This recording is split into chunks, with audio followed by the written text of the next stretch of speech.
In today's video, we are going to show you how to remove Mozilla Firefox as your default browser and switch to another browser like Google Chrome, Microsoft Edge, Brave, or Safari. Let's begin.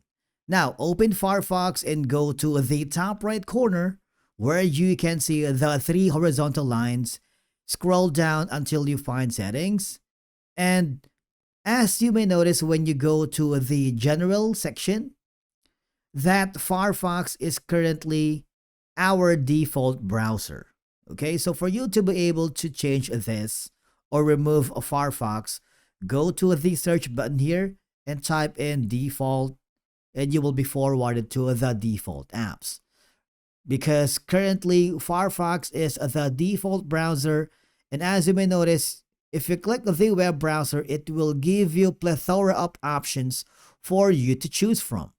We have Brave, Google Chrome, Internet Explorer, Microsoft Edge, and UC browser.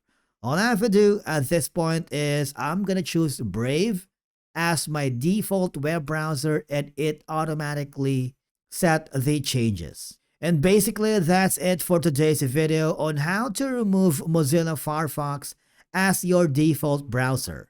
Thank you so much for watching, and we will see you again in the next video.